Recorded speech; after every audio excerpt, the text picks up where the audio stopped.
Okay. Hi guys. Hari ini kita nak belajar tentang 8.2 pengkolonian dan sesaran dalam suatu ekosistem. Bab 8 ekosistem dynamic. Okay. Pertama kita nak tahu ialah menerangkan proses pengkolonian. Okay. Apa maksud pengkolonian? So maksudnya yang pertama, sebelum kita nak terangkan proses pengkolonian, kita kena tahu apakah maksud pengkolonian. Proses pengkolonian ialah satu proses yang berlaku di tempat baru, happen in a new place, dan tempat itu dipanggil baru kerana tiada hidupan lain yang wujud. So tumbuhan pertama itu datang, kita panggil proses pengkolonian.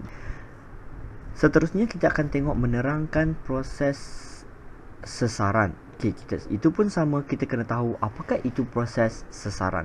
Proses sesaran ialah proses yang berlaku secara beransur-ansur. Okay.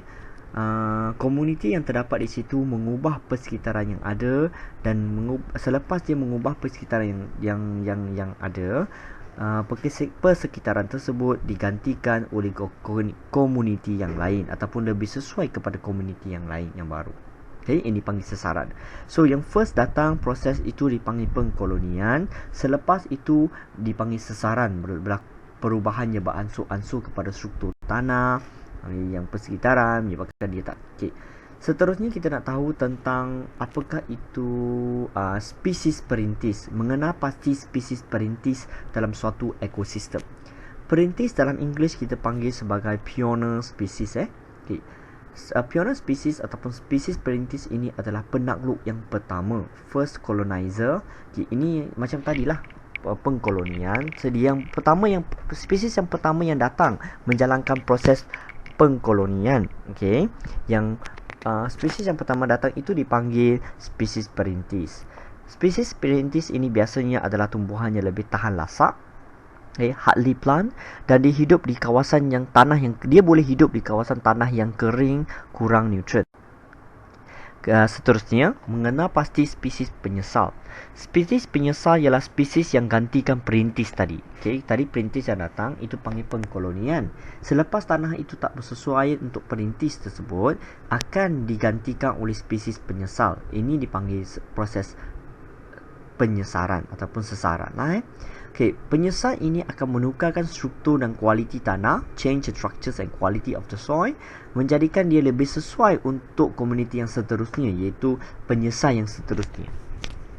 Kepada komuniti, apa yang kita kena tahu, iaitu dari tadi kita tahu apa itu pengkolonian, sesaran, penyesal, spesies perintis, dan kita tahu apakah itu komuniti climates.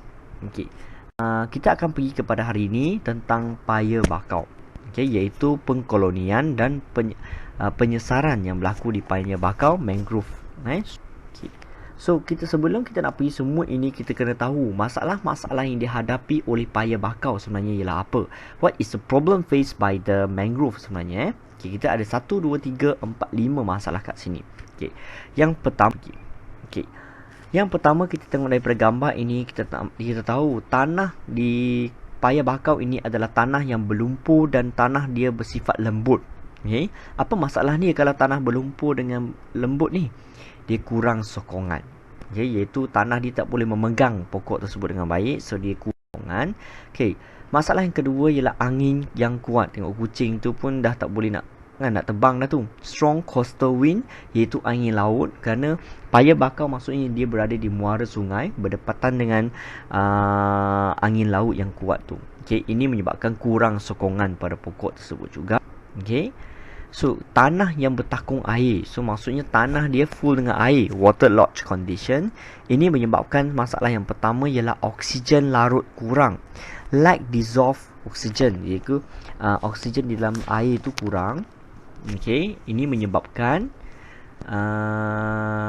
keadaan anaerobik, iaitu tak cukup oksigen untuk menjalankan respirasi ataupun aerobic condition lah. Okay, dia menyebabkan anaerobik.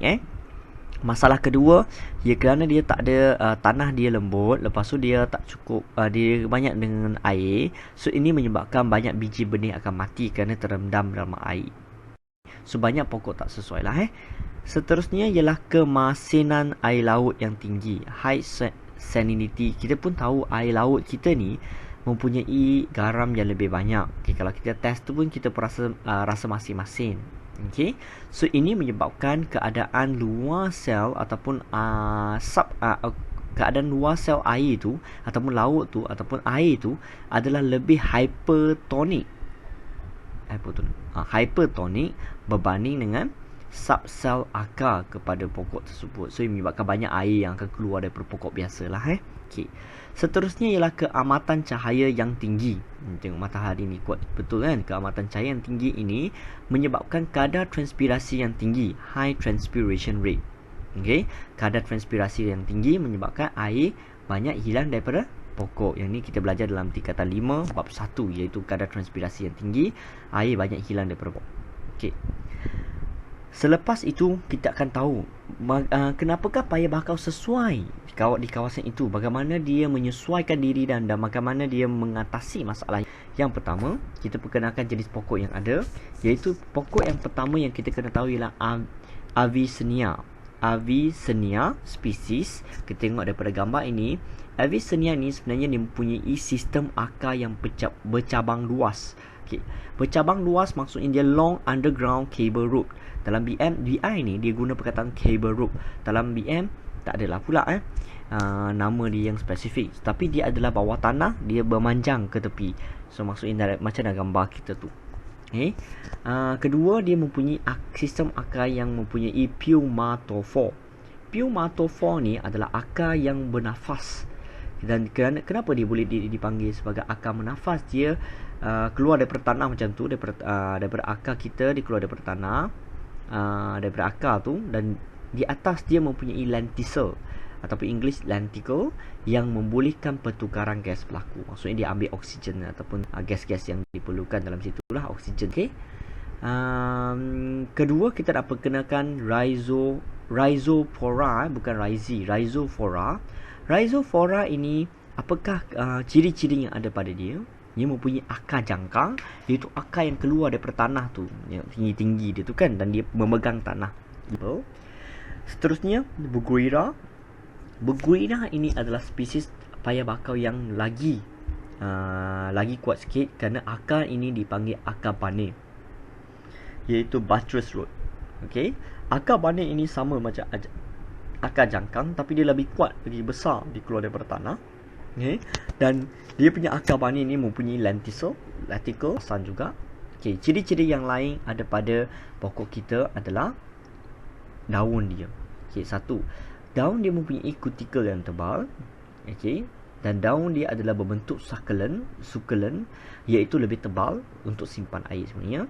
Hidatoid. Okay. Dan dia mempunyai hidatoid, iaitu lubang-lubang yang kecil, macam kita belajar stomata. Okay. Tapi ini lebih kepada hidatoid nama dia. Kalau stomata kita boleh menjalankan pertukaran gas, tapi hidatoid tak boleh pertukaran gas, hanya keluar air saja. So kita tengok yang pertama, kutikel dia yang tebal mengurangkan transpirasi. Tadi kita kata masalah transpirasi yang tinggi. Succulent, supaya dia boleh simpan air, kerana kalau keamatan cahaya yang tinggi ni menyebabkan dia banyak air hilang kan, so dia nak simpan air. Hidatoid, sebenarnya hidatoid di sini bukan nak singkirkan air macam stomata kita tu, tapi dia nak menyingkirkan air garam. Okay, iaitu tengok dia putih-putih tu yang keluar tu. Ciri-ciri yang lain yang penting di sini, soalan suka kita tanya, viviparity. Viviparity tu apa? Iaitu biji benih dia yang boleh bercambah di atas pokok sebelum jatuh. Okay, dan ciri-ciri viviparity satu lagi, biji benih dia boleh terapung. Selepas dia jatuh ke bawah air, dia boleh terapung dan dihantar ke tanah, barulah dia menghasilkan dia tu. Okay, so ini adalah contoh dia. Mula dengan branch, iaitu fruit dia, buah dia tu.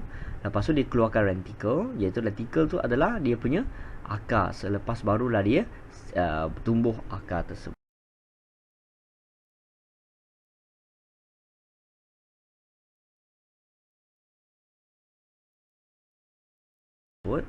Okay, berkaitan dengan dia. Yang lain kamu boleh membaca.